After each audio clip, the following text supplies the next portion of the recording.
இன்னைக்கு உலகம் முழுசும் ஏகப்பட்ட செர்மன்ஸையும் பிரசங்கத்தையும் நம்ம கேட்குறோம். ஆனால் ஒரு ஊழியக்காரர் ஒன்று சொல்கிறாரு, இன்னொரு ஊழியக்காரர் இன்னொன்று சொல்கிறாரு.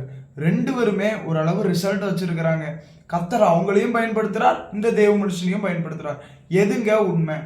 இன்னைக்கு ஏகப்பட்ட நம்ம பிரசங்கங்கள் வந்துருச்சு, ஏகப்பட்ட ஊழியக்காரங்களை கர்த்தர் எழுப்பி இருக்கிறார். அவர்கள் எல்லாருக்காகவும் நான் கர்த்தரை ஸ்தோத்தரிக்கிறேன். ஆனாலும் இன்னைக்கு நம்ம எல்லாருக்காகவும் ஏகப்பட்ட சந்தேகத்தையும் உருவாக்கி விட்டார்கள். எது கரெக்டு, எது தப்பு?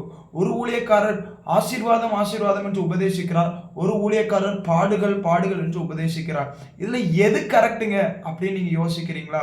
உங்களுக்கு இந்த சத்தியத்தை கேட்கறது மூலமா நிறைய ஆழமான சத்தியங்களை ஆவியானவர் உங்களுக்கு சொல்லிக் கொடுப்பார். முதலாவது, கர்த்தர் என்னை ஆசீர்வதிப்பாரா? இப்போ ஆசீர்வாதம் என்றாலே ரெண்டு வகையான ஆசீர்வாதம் சொல்லுவோம். ஒன்று எர்த்லி பிளெஸிங்ஸ், இன்னொன்று ஸ்பிரிச்சுவல் பிளெஸிங்ஸ். ஒரு கூட்டம் முழுசும் ஆவிக்குரிய ஆசீர்வாதம்னு ஓடும், இன்னொரு கூட்டம் முழுசும் எர்த்லி பிளெஸிங்ஸ்னு ஓடும். ஒரு கூட்ட பிரசங்கியார்கள் ஆவிக்குரிய ஆசீர்வாதங்களை முன்னிறுத்தி பேசுவாங்க, ஒரு கூட்ட ஊழியக்காரங்க அந்த உலக ஆசீர்வாதத்தை காட்டி காட்டி பேசுவாங்க. இதை எதை காட்டுவது? ஒரு கூட்டம் சொல்லுவாங்க, இந்த உலகத்தின் ஆசீர்வாதங்களை நீங்க கேட்கவே கூடாதுன்னு பிரசங்கிக்கிறவர்கள் உண்டு. ஆனா உங்களுக்கு புரியும் வகையில நான் வேதத்துல சில காரியங்களை சொல்றேன். இயேசு ஒரு கூட்டத்துல பிரசங்கிக்கும் பொழுது சொன்னார், ஆகாயத்து பறவைகளை பாருங்கள், அது விதைக்கிறதும் இல்லை, அறுக்கிறதும் இல்லை, களஞ்சியத்தில் சேர்க்கிறதும் இல்லை, அவைகளையும் பிழைப்பூட்டுகிறாரே அப்படின்னு எழுதப்பட்டிருக்கும். அப்போ ஒரு காரியம் நம்ம தெரிஞ்சுக்கணும், கர்த்தர் உங்கள் உலக பிரகாரமான தேவைகளை சந்திக்க ஆயத்தமா இருக்கிறார். ரெண்டாவது, நீங்க எல்லாவற்றுக்கும் மேலாக தேவனுடைய ராஜ்யத்தையும் அவருடைய நீதியையும் தேடணும்.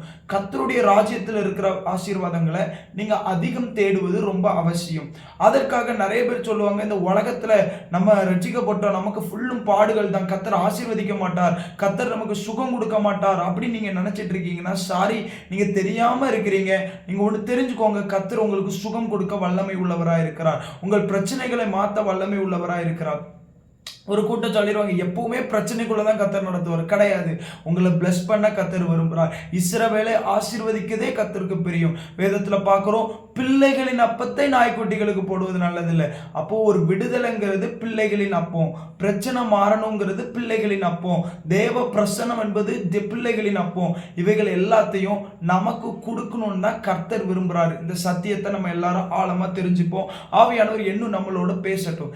இப்போ என்னன்னா, ஒரு கூட்டம் உலக ஆசீர்வாதம்னு பேசுறாங்க, ஒரு கூட்டம் ஸ்பிரிச்சுவல் பிளெஸிங்ஸ் தான் மட்டும்தான் பேசிடுறாங்க.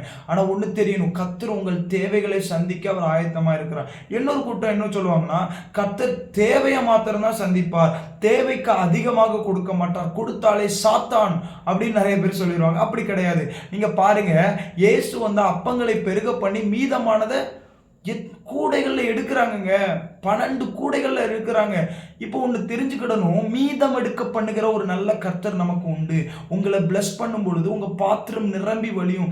கர்த்தர் அப்படி உங்க ஒவ்வொருத்தரையும் ஆசீர்வதிக்க என் தேவனாகிய கர்த்தர் வல்லமை உள்ளவராக இருக்கிறாருன்னா வேதத்துல பார்க்க முடியும். ஆனா ஒண்ணு, அவர் உங்களுக்கு கொடுக்கறத நீங்க எப்படி பயன்படுத்துறீங்கன்னு பார்க்கறாரு. ஊழியத்துக்கு கொடுக்குறீங்களா, எப்படி செயல்படுறீங்கன்னு கர்த்தர் பார்க்கறாரு. ஒன்று தெரிஞ்சுக்கணும், கர்த்தர் உங்களை ஆசீர்வதிக்கிறது தான் கர்த்தருக்கு பிரியம், உங்களை மாற்றுவது தான் கர்த்தருக்கு பிரியம். நீங்க பரலோகத்தை நோக்க வைப்பார், ஆனா உலக ஆசீர்வாதத்தை உங்களுக்கு அதிகமாய் கொடுப்பார். நீங்க இப்போ வறுமையிலேயே இருக்க வேண்டிய அவசியம் இல்லை, கர்த்தர் உங்களை அடுத்தடுத்த கட்டத்துக்கு கொண்டு போவார். ஒரு கட்டத்து வரைக்கும் பாட அனுபவிக்க நாட்கள் ஒவ்வொருத்தருக்கும் இருக்கலாம், ஆனா எப்பவுமே அப்படியே இருப்போம் நீங்க நினைச்சிடாதீங்க. ஓகே, இன்னும் அடுத்தது ஒண்ணு, ஒரு கூட்டத்தார் நான் பார்க்குறேன், ரிஃபார்ம்டு தியாலஜி ஒரு கூட்டம் இருக்கிறாங்க.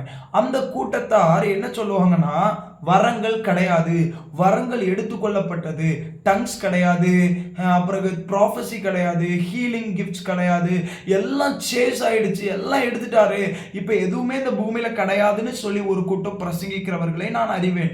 இன்னொரு கூட்டம் சொல்லுவாங்க, கிஃப்ட் இருக்குது, வரங்கள் முக்கியம், வரங்களை பெற்றுக்கொள்ளுங்கள், வரங்கள் தான் எல்லாமே அப்படின்னு ஒரு கூட்டம் பிரசங்கிக்கிறத பார்க்க முடியும்.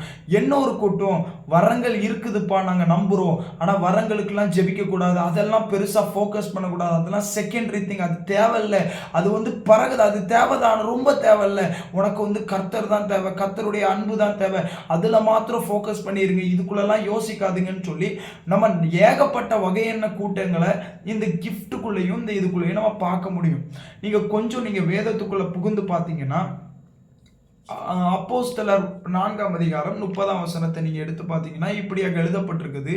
உம்முடைய பரிசுத்த பிள்ளையாகிய இயேசுவின் நாமத்தினாலே அடையாளங்களும் அற்புதங்களும் நடக்கும்படி செய்து பிணியாளிகளை குணமாக்கும்படி உம்முடைய கரத்தை நீட்டி உம்முடைய ஊழியக்காரர் முழு தைரியத்தோடும் சொல்லும்படி அவர்களுக்கு அனுக்கிரகம் செய்தரலும். அப்போ ஒரு தெளிவான ஒரு காரியம் பார்க்கணும். அடையாளமும் அற்புதங்களும் ஆதி சபையில ஒரு முக்கியமான காரியமா இருந்திருக்கு.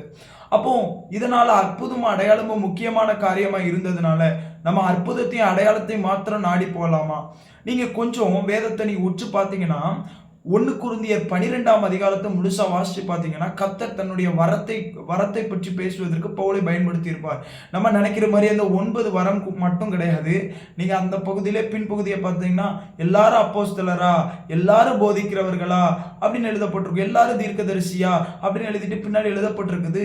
அவனவனுக்கு ஒரு வரங்களை கொடுக்கிறார், பகிர்ந்தளிக்கிறார்னு பார்க்க முடியுது. அப்போ போதிக்கிறது வரம், தீர்க்க தரிசனம் சொல்றது வரம், நீங்க அப்போஸ்தலனா இருப்பது வரம். உங்களோட காலிங் கூட ஒன் டைப் ஆஃப் கிஃப்ட், அது கர்த்தர் கொடுத்தது. இப்போ தாவீது ராஜாவானதுக்கு அவனுடைய என்னது காரணம் நினைக்கிறீங்க? That's a gift of God. இன்னைக்கு உங்களுக்கும் எனக்கும் ஒரு அழைப்பு இருக்குதுன்னா அது தேவன் நமக்கு கொடுத்த அழைப்பு. இதை நம்ம ஆழமா அறிந்து கொள்ள வேண்டும், அது ரொம்ப அவசியம். ஆனா இப்போ இந்த கிஃப்டை மாத்திரம் வச்சுட்டு நம்ம எல்லாரும் ஒரு கூட்டம் இந்த 12ஆம் அதிகாரத்தை பிடிச்சிட்டு வரங்களால நிரப்போம், வல்லமைகளால நிரப்போம், எனக்கு வரங்கள் முக்கியம் முக்கியம்னு சொல்லிட்டு ஒரு கூட்டம் அப்படியே இருந்துடுறாங்க. ஆனா அதனாலதான் பவுல் கடைசி வசனம் அதுல 31வது வசனம் 1 கொரிந்தியர் 12:31 இன்னும் மேன்மையான வழிகளை உங்களுக்கு காட்டுகிறேன் என்று சொல்லி அவர் அடுத்த அதிகாரத்திலேயே அன்பை குறித்து பேசுகிறார். நீ தீர்க்க தரிசனம் சொன்னாலும் சரி, அந்நிய பாஷை பேசினாலும் சரி, தூத பாஷை பேசினாலும் சரி, நீ என்ன பாஷைனாலும் பேசுப்பா, நீ அன்பு உனக்கு இல்லைன்னா ஒண்ணுமே இல்லை அப்படின்னு சொல்றாரு.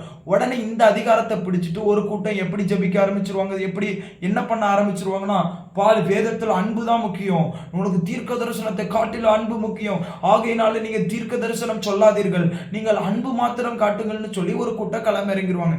இதற்காகவே பவுல் பார்த்தாரு, ஒரு கூட்டம் அற்புதம்னு சொல்லி ஓடிடக்கூடாதுன்னு சொல்லி 1 கொரிந்தியர் 12 எழுத ஆரம்பிச்சவர் அதோட நிப்பாட்டாம 1 கொரிந்தியர் 13 எழுதினாரு. 13 எழுதினவர் அவர் என்ன எழுதினார்னா அன்புன்னு எழுதினாரு. இப்போ அவர் யோசிக்காரு, அன்புன்னு எழுதி பிறகு வரத்தை மறந்துடக்கூடாதுன்னு சொல்லிட்டு அடுத்த இடத்துல எழுதுறாரு, அன்பை நாடுங்கள், ஞான வரங்களை விரும்புங்கள், விசேஷமாய் தீர்க்க தரிசன வரங்களை விரும்புங்கள். அப்ப அர்த்தம் என்னன்னா பவுல் என்ன சொல்ல வர்றாருன்னா, அன்பு ஃபர்ஸ்ட் முக்கியம், அடுத்தது வரங்கள் முக்கியம், வரங்களையும் கேளுங்கன்னு கர்த்தர் சொல்றாரு. இது எல்லாமே நம்ம எல்லாருக்கும் முக்கியம். ஆவியானவர் நம்ம ஒவ்வொருத்தரோடு பேசுவாராக. ரொம்ப இம்பார்ட்டன்ட். நீங்க கொஞ்சம் பாத்தீங்கன்னா மார்க் 3ஆம் அதிகாரம் 14-15 எழுதப்பட்டிருக்கிறது. அப்பொழுது இயேசு 12 பேரை தெரிந்து கொண்டு அவர்கள் தம்மோடு கூட இருக்கவும் பிரசங்கம் பண்ணும்படியாக தாம் அவர்களை அனுப்பவும் வியாதிகளை குணமாக்கி பிசாசுகளை துரத்தும்படி அவர்கள் அதிகாரமுடையவர்களாய் இருக்கவும் அவர்களை ஏற்படுத்தினார். மொத்தம் இதுல 3 காரியம் எழுதப்பட்டிருக்கு. முதல்ல காடோட பிரசன்ஸ், அவரிடத்துல அன்பு கூறுறது. அப்புறம் மனுஷங்கள் இடத்துல அன்பு கூறுறது. அன்பை நாடுகள்னா எல்லாரையும் அன்பு கூறணும். அப்போ முதலாவது தம்மிடத்துல இருக்கவும் பிரசங்கம் பண்ணும்படியாக அனுப்பவும். பிரசங்கம் பண்ணுகிறதுங்கிறது வரம். பார்க்கும் எல்லாரும் போதிக்கிறவர்களா, அது ஒரு வரம். அப்போ அடுத்தது வரத்துக்குள்ள நடத்த ஆரம்பிக்கிறார் இயேசு. அடுத்த பகுதியில பாத்தீங்கன்னா வியாதிகளை குணமாக்கவும் பிசாசுகளை துரத்தவும் அதிகாரமுடையவர்களாய் இருக்கவும் அவர்களை ஏற்படுத்தினார். அப்போ உங்களை அற்புத அடையாளம் பண்ணுகிறதற்காகவும் இயேசு தன்னுடைய சீஷர்களை ஏற்படுத்தினார். ஆனா இன்னைக்கு ஒரு கூட்டம் வரம் கிடையாதுங்கிறாங்க, ஒரு கூட்டம் வரம் இருக்கு ஆனா விரும்பக்கூடாதுங்கிறாங்க. இது எல்லாம் அவர்களுடைய அறியாமையே. புதிய ஏற்பாட்டில் அழகா எழுதப்பட்டிருக்குது, சபை ஜெபித்து இருக்குது, அற்புத அடையாளங்கள் நடக்கணும், முழு தைரியத்தோட சுவிசேஷம் அறிவிக்கப்படணும், எல்லாம் எழுதப்பட்டிருக்கு. ஆகையினால நீங்க கர்த்தரை முதல்ல போக்கஸ் பண்ணணும், அவரிடத்துல அன்பு கூறுறத, ஜனங்களிடத்துல அன்பு கூறுறத, அதோட நின்ற கூடாது. எப்படியாவது என் ஜனங்களுக்கு கர்த்தருடைய வல்லமையை கொண்டு தேசத்தை அசைக்கணுங்கிற ஒரு வாஞ்சை எல்லாருக்குள்ளேயும் உண்டாகட்டும். கர்த்தர் நம்மளை ஆசீர்வதிக்கட்டும். இன்னும் கூட அடுத்ததாக ஒரு காரியம் சொல்றேன். இந்த பவரை பத்தி இன்னும் கூட ஒரு சிலருடைய தவறான நம்பிக்கை என்னன்னா, இந்த பவர் நிறைய பேரு இந்த பவர் மினிஸ்ட்ரின்னு சொல்லி பாவத்துல விழுந்துடுறாங்க. இந்த பவர் வந்தாலே பாவத்துல தான் விழுவாங்க அப்படின்னு சொல்லி ஒரு கூட்டம் மூட நம்பிக்கையில இருக்காங்க. சாரி, அதை மூட நம்பிக்கைன்னு சொல்றேன். ஏன் அப்படி சொல்றேன்னா, உண்மைதான். பவர் வரும்போது நீங்க கேர்ஃபுல்லா இருக்கணும். பெருமை வர வாய்ப்பு இருக்குது, இச்சைகளுக்குள்ள விழ வாய்ப்பு இருக்குது, உண்மைதான். ஆனா இது எதுக்கு நடக்குதுன்னா, அவங்க சரியா புரிந்து கொள்ளாதபடியினால அற்புத அடையாளங்கள் இதுல ரொம்ப ஃபோக்கஸ் பண்றதுனால விழுந்துடுறாங்கன்னு சொல்லி கருதப்படுகிறது. உண்மைதான், பெருமை வரும்பொழுது ஒரு மனுஷன் விழுவதற்கு வாய்ப்பு உண்டு. ஆனா வசனத்தின்படி எவ்வளவு தெளிவாக எழுதியிருக்குது நீங்க பாத்தீங்கன்னா, அப்போஸ்தலர் 1ஆம் அதிகாரம் 8ஆம் வசனத்தில் எழுதப்பட்டிருக்குது, பரிசுத்தாவி உங்களிடத்தில் வரும்பொழுது நீங்கள் எருசலேமிலும் யூதேயாவிலும் சமாரியா முழுவதிலும் உலகத்தின் கடைசி பரியந்தம் சாட்சிகளாக இருப்பீர்கள். பரிசுத்த ஆவியானவர் வரும்பொழுது பலனடைந்து இப்படிப்பட்ட எல்லா இடத்திலும் நீங்க சாட்சிகளாக இருப்பீர்கள் என்று வேதம் தெளிவாக கூறுது.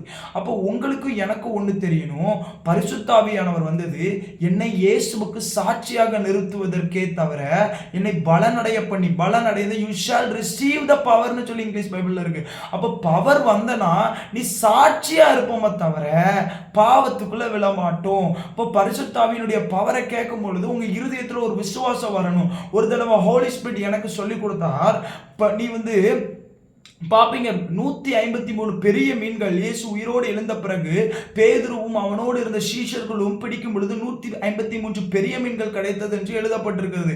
ஆனா வலை கிளியவில்லை என்று எழுதப்பட்டிருக்குது. ஒண்ணு தெரியணும், நிறைய நம்ம கர்த்தருக்குள்ள நம்பி அவர் சொல்லி வலைய போட்டு 153 என்கிற ஒரு மிகப்பெரிய அற்புத அடையாளங்களை செய்தாலும் வலை கிளியாது. கர்த்தர் சொல்லி நீங்க செய்றீங்கன்னா, கர்த்தர் சமூகத்துல இருந்து அவரை நேசிச்சு அவரோட இருந்து இந்த பவரை ஆக்டிவேட் பண்ணீங்கன்னா நான் 100% சொல்ல முடியும். கர்த்தர் சொல்றாரு, நீ வலைய போடுவ, 153 பெரிய மீன்கள் மாட்டும், உன் வலை கிளியாது. சில தேவ மனுஷர்களோடு கர்த்தர் சொல்லுகிறார், உங்கள் பாண்டங்களில் விலையேறப்பட்ட அற்புத அடையாளங்களை செய்கிற சக்தியை நான் வைக்க விரும்புகிறேன். நீங்கள் கிளிய மாட்டீர்கள், நீங்கள் பாவத்தில் விழ மாட்டீர்கள், நீங்கள் பரிசுத்தமாய் வாழ்வீர்கள், கர்த்தருக்காக எழுந்திருப்பீர்கள். கர்த்தர் சொல்ற தேசத்தை அசைக்க முடியும். எல்லாரும் ஆச்சரியப்படுவாங்க, 153 பெரிய மீன்கள் வந்தாலும் அவர்களுடைய வலை கிளியவில்லையே. சிலர் பார்ப்பாங்க. கர்த்தர் அப்படிப்பட்ட காரியத்தை நம்ம ஒவ்வொருத்தருடைய வாழ்க்கையிலே செய்வாராக. இன்னும் கூட கர்த்தர் இதற்காக காத்திருக்க சொல்கிறார், இந்த பவருக்காக.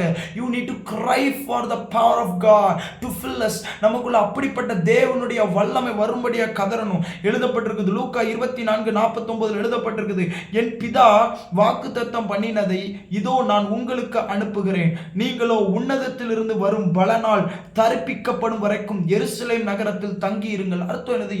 எருசலேம்ல காத்திருங்க, ஜெபிங்க. எதுக்கு ஜெபிக்கணும்? அந்த பலன் வேணும். I need your power O Lord. அந்த பவர் வந்தா என்ன நடக்கும்? வாயில அந்நிய பாஷை பேசுவாங்க. அந்த பவர் வந்தா பரிசுத்தமா வாழ்வாங்க. அந்த பவர் வந்தா கர்த்தருக்காக வைராக்கியம் அனுபவாங்க, பயம் நீங்கோ, அற்புத அடையாளங்கள் செய்வாங்க. we need such a power. இன்னைக்கு செத்து போன கிறிஸ்தவம் ஒளியணும், புதிய வல்லமையோடு கர்த்தர் எழுப்பணும் ஒரு தலைமுறையை. இந்த வாஞ்சை நமக்குள்ள வரணும்.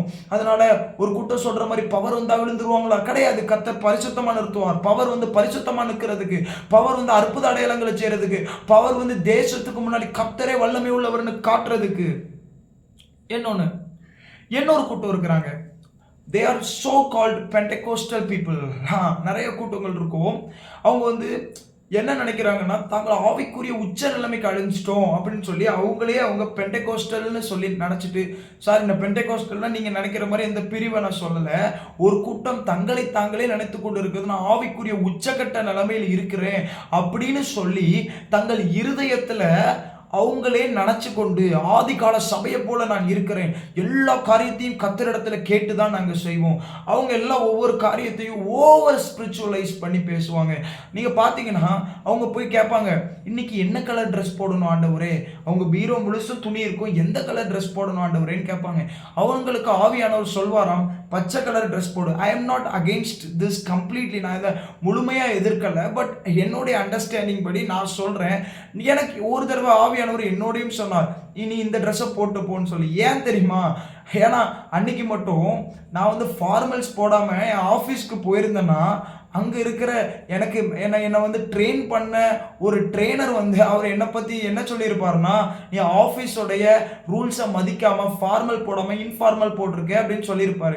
ஒரு நாள் இன்ஃபார்மலை போட்டுட்டு இன்ஃபார்மல் ட்ரெஸ்ஸை போட்டுட்டு நானும் கேஷுவல் ட்ரெஸ்ஸை போட்டுட்டு எடுத்து வெளியே போக போறேன். பேக் எடுத்துட்டு ஹோலி ஸ்பிரிட் சொல்றாரு, இன்னைக்கு கேஷுவல்ஸ் போடாத, ஃபார்மல் போடுன்னு.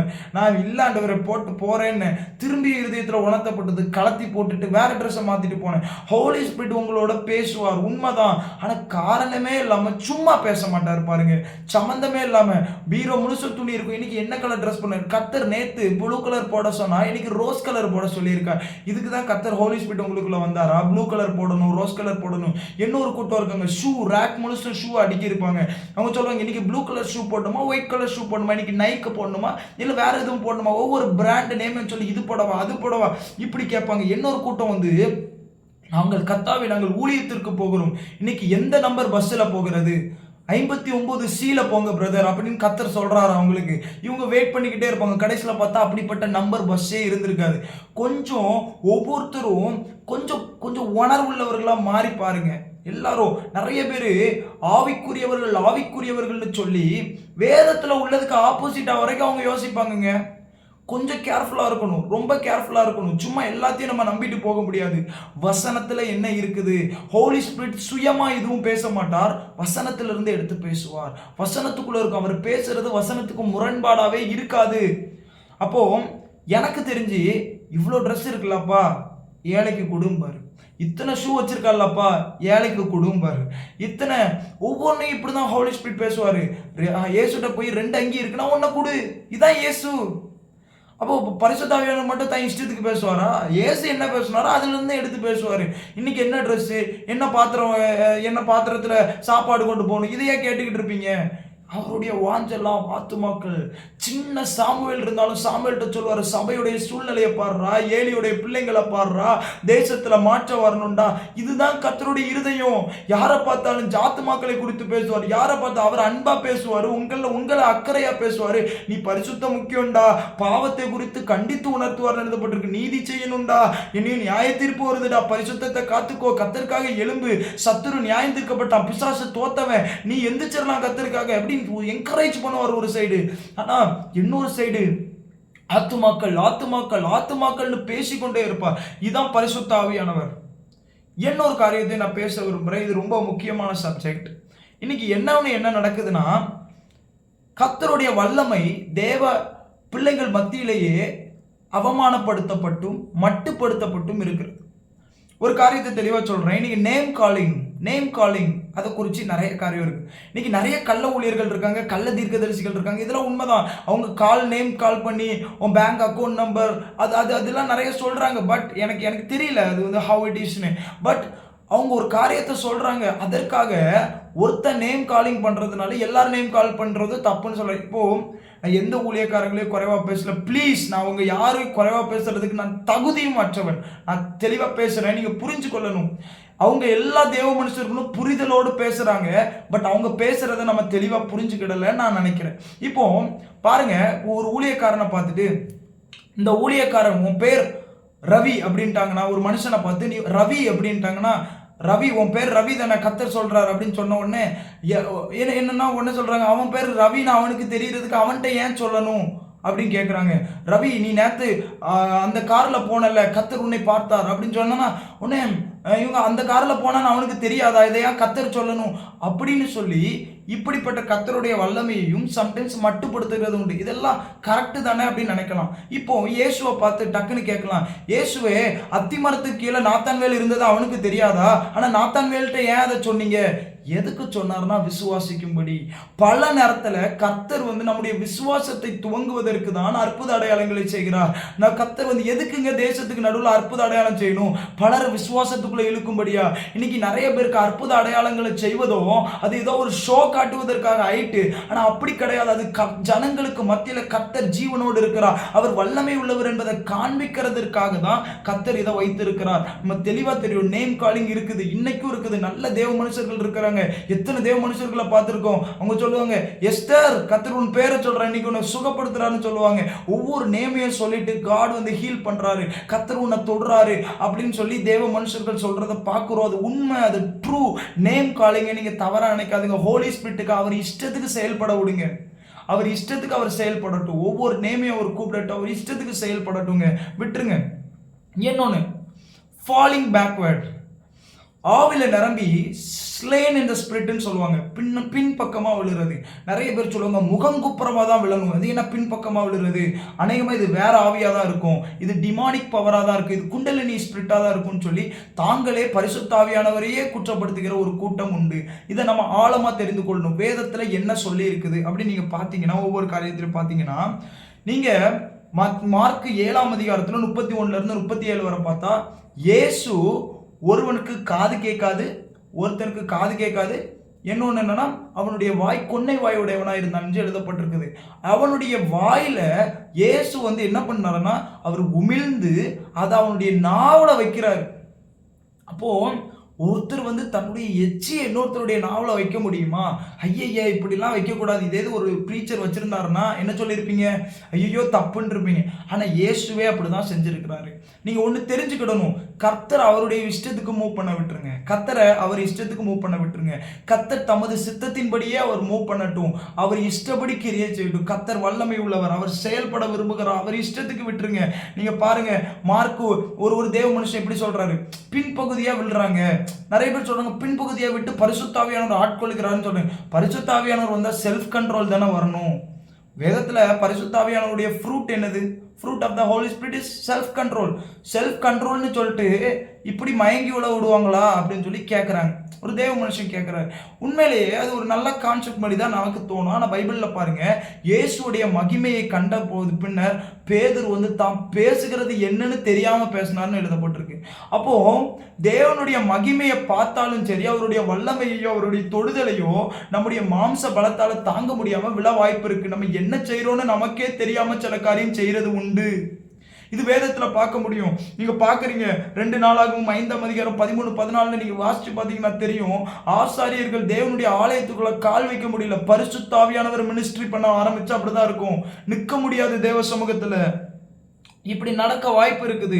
நம்ம அதனால தெளிவா வேதத்துக்குள்ள போகணும். கர்த்தர் அவர் இஷ்டத்துக்கு செயல்படட்டும். மறுரூப மலையில கர்த்தர் கிரியை செய்யும்போது பேதுரு வந்து என்ன பேசணும்னு அவருக்கே தெரியல. அப்போ கர்த்தர் அவர் இஷ்டத்துக்கு செயல்படணும். கர்த்தர் வல்லமை உள்ளவர், அவருக்கு தெரியுங்க எப்படி செயல்படணும்னு. ஒரு கூட்டத்தை வச்சு ரெயின்கார்ட் போன்கே மீட்டிங்ல ஒரு கூட்டம் பின்னோக்கி விழுறாங்க. அவரை கொண்டு 7.9 கோடி ஜனங்களை கர்த்தர் ரட்சித்திருக்கிறார். அவரை கொண்டு பல அற்புத அடையாளங்கள் நடந்தது. அப்ப எனக்கு ஒரு டவுட், இத்தனை கோடி ஆத்துமாக்களை அவர் தன் சுயபலத்தினால் செய்தாரா? நோ. ஹோலி ஸ்பிரிட், அவருடைய மீட்டிங்ல ஹோலி ஸ்பிரிட் வந்து ஒரு ஜெயண்ட் பேட போல, ஒரு ராட்சச பறவையை போல அந்த இடத்துல உலாவி வருவாராம். அவர் அவ்வளவு வல்லமையா கிரியை வரான். பிரெயின் காட் போன்கே சொல்லுவாரா, பிளைண்ட் பி ஹீல்டுன்னு சொல்லுவாரா, சிக் பி ஹீல்டுன்னு சொல்லுவாரா, பிளைண்ட் ஐஸ் பி ஓப்பன்டுன்னு சொல்லுவாரா, எல்லாம் திறக்குமா, டெஃப் பி ஹியர் நவ் அப்படின்னு சொல்லுவாங்களா. இப்பமே கேட்கட்டும், காது கேட்கட்டும்னு சொன்ன உடனே காது திறக்கப்படுமா. கர்த்தர் பயங்கரமா கிரியை செய்வாரா. 30 லட்சம் பேர் ஒரு மீட்டிங்ல ரட்சிக்கப்படுவாங்க. ஒரு அசைவை கர்த்தர் அசைத்தார். இன்னைக்கும் கர்த்தருக்கு விடுதலை ஆக்குங்க. பாருங்க, உங்க இருதயத்தை கடினப்படுத்தக்கூடாது, பாரம்பரிய கட்டுக்குள்ள இருந்துடாதுங்க. உங்க இஷ்டத்துக்கு அந்த ஜபம் தப்பு, இந்த ஜபம் தப்பு, அவங்க இஷ்டம். யுத்த ஜபம் தப்பு. யார் சொன்னா யுத்த ஜபம் தப்புன்னு? யுத்தம் பண்ணுங்க. அதுல என்ன இருக்கு? வேதத்துல எழுதப்பட்டிருக்குது. அந்த லேகியோன் பிடித்த மனுஷன் வரான், அவன் வந்து அந்த ஆவிகள் இயேசு இந்த திசையிலிருந்து துரத்தி விடாதபடின்னு எழுதப்பட்டிருக்குது. அப்ப இந்த திசையிலிருந்து இயேசுக்கு துரத்துற வல்லமை இருந்தது. இயேசு சொன்னா, என்ன விசுவாசிக்கிறவர்கள் என்ன காட்டிலும் மேன்மையான காரியத்தை செய்வாங்கன்னு. அப்ப திசையிலிருந்து துரத்த முடியும். ஒரு பட்டணத்திலிருந்து பிசாசை துரத்த முடியும். யுத்தம் பண்ணுங்க. கர்த்தருக்காக வைராக்கியமா எழும்புங்க. யுத்தம் பண்ணி செய்யுங்க. உங்களுக்கு அழ முடியுமா அழுங்க, போராட முடியுமா போராடுங்க, பிரசங்கிக்க தெரியுமா பிரசங்கிங்க, என்ன வருதோ எல்லாத்தையும் பண்ணுங்க. கர்த்தர் உங்களுக்கு கொடுத்த கிருபைகளை பயன்படுத்துங்க. உங்களுக்கு கொடுத்த தாளந்துக்கு தான் அவர் கணக்கு கேட்பாரு. ஒப்பு கொடுங்க உங்க லைஃப. கர்த்தர் விரும்புறாரு. இன்னைக்கு நம்ம தெரிஞ்சுக்கிடணும், கர்த்தர் நம்மளை ஆசீர்வதிக்கிறது அவருடைய பிரியம். நம்ம நினைக்கிற மாதிரி எனக்கு கஷ்டத்துக்குள்ளேயே தான் நடத்துவாரு, அது உன் விசுவாசம்ப்பா. நீ தான் கர்த்தருடைய வல்லமையை மட்டுப்படுத்துற. நிறைய பேர் வாட்ச்மேன் நீ தன்னுடைய புக்ல இப்படி எழுதியிருப்பாரு, யாராச்சும் ஒருத்தங்க மரண படுக்கை மாதிரி இருந்தாங்கன்னா உடனே ஒரு காரியத்தை சொல்லிடுவாங்களாம், கர்த்தருடைய சித்தம் இதுதான், ஒப்பு கொடுக்குறேன். சாகிறது தான் கர்த்தருடைய சித்தம்னு அவங்களே டிசைட் பண்ணிட்டு கர்த்தருடைய சித்தம் நடக்கணும்னா கொஞ்சம் யோசிச்சு பாருங்க. கர்த்தருடைய சித்தம் என்னன்னு தெரிஞ்சிரு, சாவறதுதான் சித்தம்னு தெரிஞ்சா சாவுங்க, தப்பு கிடையாது. கர்த்தருடைய சித்தம் நீ உயிரோட இருக்கணும்னா, காலத்துக்கு முன்னாடி நீ ஏன் சாக வேண்டும்னு கேட்டார்னா, எலியாவே நீ போக வேண்டிய தூரம் வெகு தூரம்னு சொன்னார்னா, நீங்களே ஒன்று டிசிஷன் எடுத்துப்பீங்க. எனக்கு வந்த வியாதி, எனக்கு வயசாயிடுச்சு, எனக்கு வியாதி வந்துடுச்சு, நான் செத்து தான் போவேன், நீங்களே டிசிஷன் பண்ணிட்டீங்க, நீங்களே புல் ஸ்டாப் வச்சுட்டீங்க. கர்த்தர்ட்ட சொல்றீங்க இதுதான் உங்க சித்தம்னு, அவரே நம்ப வைக்கிறீங்க. வாட்ச்மேன் அவரோட புக்ல எழுதியிருக்காரு, உன்னுடைய ஊழியம் இந்த பூமியில நிறைவேறதுக்கு வரைக்கும் நீ மரணத்தை குறித்து வேதத்தில் எழுதப்பட்டிருக்குது, பரிகரிக்கப்படும் கடைசி சத்ரு மரணம்னு எழுதப்பட்டிருக்குது. அப்போ ஒன்று தெரிஞ்சுக்கிடணும், இவனை முழு பகையாய் பகைப்பீர்களாகன்னு சொல்லி அவர் எழுதியிருக்காரு. அவர் பகைச்சிரு. கர்த்தர் கிரியை செய்ய வல்லமை உள்ளவராக இருக்கிறார், கர்த்தர் தொட வல்லமை உள்ளவராக இருக்கிறார். இன்னைக்கு நமக்கு தேவைங்க, இன்னைக்கு தேவை கர்த்தர் எப்படிலாம் கிரியை செய்யறாரோ விட்டுருங்க. கடைசி காலம் அவர் இஷ்டத்துக்கு தான் கிரியை செய்வாரு, இஷ்டத்துக்கு தான் கிரியை செய்வாரு. அது வரைக்கும் நீங்க பாத்தீங்கன்னா இயேசு நிழல் பட்டு சுகப்பட்டதா இல்லை, ஆனா பேதுருவோட நிழல் பட்டு சுகப்படுது. நம்ம பவுலுடைய ஹேண்ட் கர்ச்சீஃபை கொண்டு போய் கர்ச்சீஃபை தூக்கி போடுறாங்கங்க, அதை போட்டு உடனே பேய் ஓடுது, ஹீலிங் நடக்குது, எல்லாமே நடக்குது. இன்னைக்கு அதை விட பயங்கரமா கர்த்தர் செய்வார். இது கடைசி நாட்கள், அவர் மூவ் பண்ணுவார் பாருங்க, தொடுவார் பாருங்க, ஒவ்வொருத்தரும் பயங்கரமா நடக்க போகுது. கடைசி நாட்கள் பயங்கரமான காரியத்தை கர்த்தர் செய்வார். கடைசி நாட்கள் இயேசுடைய நாட்கள்லேயே துவங்கிருச்சு. இயேசு சொன்னார், நிறைய ஊழியக்காரங்க நீங்க சொல்லலாம் கடைசி நாட்கள், இப்பதான் கடைசி நாட்கள், கடைசி நாட்கள் ஒரு பெரிய எழுப்புதல். சாரி, கடைசி நாட்கள் இப்ப ஆரம்பிக்கலங்க, 2000 வருஷத்துக்கு முன்னாடி ஆரம்பிச்சது. எபிரேயர் 1ஆம் அதிகாரம் 1ஆம் வசனத்தை நீங்க வாசிச்சு பார்த்தா தெரியும். பூர்வ காலத்தில் பங்கு பங்காகவும் வகை வகையாகவும் சொன்னார். இந்த கடைசி காலத்தில் தம்முடைய குமாரனை கொண்டு, கடைசி நாட்களில் எழுதப்பட்டிருக்கும், தம்முடைய குமாரனை கொண்டு. கடைசி நாள் எப்ப ஆரம்பிச்சதுன்னா இயேசு இந்த பூமிக்கு வந்தாரு, அதே கடைசி நாட்கள் தான். அப்ப ஆரம்பிச்சிருச்சு. 2000 வருஷம் கடைசி நாட்கள் ஓடிக்கிட்டே இருக்குது. தெரிந்து கொள்ளணும், கர்த்தர் சொன்னார் ஒரு மிகப்பெரிய எழுப்புதல் இப்ப இருக்குது. கடைசி நாட்கள் மாம்சமான யாவர் மேலேயும் ஊற்றப்படும். அது எப்ப ஆரம்பிச்சது தெரியுமா? அப்போஸ்தலர் 2ஆம் அதிகாரத்தில் ஆரம்பிச்சது. பேதுரு சொன்னார், அது இப்பொழுது நடந்தேறுகிறது. கடைசி கால எழுப்புதல் அப்ப ஆரம்பிச்சது. இன்னும் பயங்கரமா இருக்குது. எப்படி நான் சொல்றேன்னா, எருசலேம்ல வரும்னு கர்த்தர் சொன்னார், வந்தது. யூதேயாவில் வரும்னு சொன்னார், வந்தது. சமாரியாவில் வரும்னு சொன்னார், வந்தது. பூமியின் கடைசி பரியந்தம் சாட்சிகளாக இருப்பீர்கள்னாரு. அப்போ பூமியின் கடைசி பரியந்தம், எண்ட்ஸ் ஆஃப் த வேர்ல்ட். அப்போ வேதத்தில் மாம்சமான யாவர் மேலே என் ஆவியை ஊற்றுவேன் கர்த்தர் சொன்னார். இன்னைக்கு நமக்கு கர்த்தர் சொல்றது அதுதான், மாம்சமான யாவர் மேலேயும் ஊற்றப்படும்படிய கடைசியில இன்னும் கூட ஒரு அபிஷேகம் இருக்குது. நிறைய பேர் சொல்லுவாங்க எழுப்புதல் இருக்குன்னு சொல்லி வேதத்துல இல்லவே இல்லை. எங்க ரெயின்கார்ட் போன்கே ஆப்பிரிக்காவை அசைச்சாருங்க. பைபிள் எங்கெங்க இருக்கு ஆப்பிரிக்கா அசைக்கப்படும் பைபிள் இருக்கா? God so loved the world அப்படின்னு இருக்கு. அர்த்தம் கர்த்தர் இந்த பூமியையே நேசிக்கிறார், உலகத்தையே நேசிக்கிறார். உலகத்தை ஆப்பிரிக்கா இருக்குதா? ரட்சிக்கப்படும். மாம்சமான யாவர் வேலையும் ஆவியை ஊற்றுவேன்னு சொன்னாரா? அதுல இந்தியா இருக்கா? இந்தியா ரட்சிக்கப்படுறது நிச்சயம். கர்த்தர் சொன்னார்னா நடக்கும். கர்த்தர் சொல்லியிருக்காருல, மாம்சமான யாவர் மேலும்னு. பூமியின் கடைசி பரியந்தம் முழுமையா, பூமி முழுசும் சாட்சியா இருப்பீங்க. இந்த சுவிசேஷம் பூமி முழுசும் அறிவிக்கப்படும், அப்பொழுது முடிவு வரும்னு சொன்னார்ல, அதெல்லாம் ஆம் என்றும் நடந்தே தீரும். வேதத்துல நடந்த ஒண்ணுமே, ஒருவேளை ஒரு கூட்டம் நினைச்சிருப்பாங்க கன்னி வயிற்றுல பிள்ளை பரப்பாலான்னு நினைச்சிருப்பாங்க. பிறந்தாங்க, இயேசு வெளிப்பட்டார், இயேசு சொன்னதெல்லாம் நடந்துச்சு, ஒண்ணு விடாம நடந்துச்சு. இதுவும் நடக்கும். வேத வசனம் குறைவுள்ளதல்ல, அது நிறைவானது, நடந்தே தீரும். இன்னைக்கு உங்க மேல உள்ள கட்டுகள்லாம் கர்த்தர் உடைக்கட்டும். இன்னும் எல்லா கட்டுகளும் இன்னைக்கு உடைக்கட்டும். எல்லா பாரம்பரிய கட்டுகள் உடைக்கட்டும். வசனத்துல என்னென்னலாம் இருக்கும், அது ஒரு கூட்டம் வசனம் முக்கியம், வசனம் முக்கியம், வசனம் முக்கியம்னு சொல்லுவாங்க. எங்க வசனம் முக்கியம் தான், ஆனா வசனத்துல நடந்ததையும் நீங்க நம்ப பழகணும். நாங்கள்லாம் வேற எதையுமே நம்ப மாட்டோம், நாங்க வசனத்தை தான் நம்புவோம். எங்க வசனத்தை நம்புங்க, அதை தானே சொல்றோம். நீங்க வசனத்தை நம்புனா ஹீலிங்கை நம்புவீங்க, நீங்க வசனத்தை நம்புனா அற்புத அடையாளத்தை நம்புவீங்க, நீங்க வசனத்தை நம்புனா அந்நிய பாஷையை நம்புவீங்க, நீங்க வசனத்தை நம்புனா கரையும் கொடுக்கணும்னு நம்புவீங்க, நீங்க வசனத்தை நம்புனா சீஷனாய் மாறணும்னு சொல்லுவீங்க. நீங்க வசனத்தை நம்பினா எழுப்புதல் மேல ஒரு தீவிர வாஞ்சை வரும். வசனத்தை நம்பினா ஆவியில எடுத்துக்கொள்ளப்படுகிறத விசுவாசிப்பீங்க. வசனத்தை நம்பினா மறைந்து போகிற அனுபவத்தை நம்புவீங்க. வசனத்தை நம்புனீங்கன்னா சொப்பனம் காண்றதை நம்புவீங்க, விஷன் பார்க்கறதை நம்புவீங்க, வேதத்துல உள்ள எல்லாமே நம்புவீங்க. ஏன்னா வேதத்துக்குள்ள இருக்கிறத தான் இங்க சொல்றாங்க. ஓகே, கண்களை மூடி ப்ரே பண்ணலாம். நல்ல பிதாவே உம்மை துதிக்கிறோம், ஸ்தோத்திரிக்கிறோம். இன்னைக்குள்ள எங்களுக்குள்ள உள்ள எல்லா கட்டுகளையும் உடைங்க. அப்பா, எங்களை ஒவ்வொரு குறைகளையும் மாற்றி போடுங்க. எந்த மனுஷர்களுடைய பிரசங்கத்து நிமித்தம் நாங்கள் குழம்பாதபடிக்கு எங்களுக்கு பரிசுத்த ஆவியானவர் எல்லாவற்றையும் பகுத்தறியத்தக்கதான ஞானத்தினால நிரப்புங்க. ஏதோ ஒரு தேவ மனுஷன் வரங்கள் முக்கியம் இல்லைன்னு சொன்னதுனால வரங்கள் இல்லைன்னு நாங்கள் சொல்லக்கூடாது. ஏதோ ஒரு தேவ மனுஷன் அன்பு தான் முக்கியம்னு சொன்னதுனால அன்புக்குள்ள மாத்திரம் போயிடக்கூடாது. ஏதோ ஒரு தேவ மனுஷன் வரங்கள் மாத்திரம் தான் சொன்னதுனால வரங்கள் மாத்திரம் போயிடக்கூடாது. எல்லாமே தேவை. தேவையானது ஒன்றே. கர்த்தர் சொன்ன அவருடைய பாதத்திலிருந்து சத்தத்தை கேட்பது. அவர் என்னென்னலாம் தேவைன்னு சொல்றாரு அதெல்லாம் தேவைன்னு எடுத்துக்கிடணும். அதை தான் கர்த்தர் விரும்புகிறார். அவர்கிட்ட போய் உட்கார்ந்து ஆண்டவரே எது தேவை, அவர் சொல்றதெல்லாம் தேவைன்னு எடுத்துக்கிட்டு செய்கிறதுக்கு கிருபை கொடுங்க. அற்புத அடையாளங்களால் தேவனுடைய வசனம் உறுதிப்படட்டும்னு சொல்லி ஜெபிக்கிறோம். எங்களை பயன்படுத்துங்க. எங்களை தாழ்த்தி ஒப்பு கொடுக்குறோம். எல்லாருடைய கட்டுகளை உடைக்கிறதுக்காக நன்றி. இயேசுவின் நாமத்தில் ஜெபிக்கிறோம் நல்ல பிதாவே. Amen, amen. God bless you. Okay, இந்த யூடியூப் சேனல் யாராவது சப்ஸ்கிரைப் பண்ணாமல் இருந்தீங்கன்னா சப்ஸ்கிரைப் பண்ணுங்க. கர்த்தர் உங்க எல்லாரையும் ஆசீர்வதிப்பாராக. ஆமென், ஆமென்.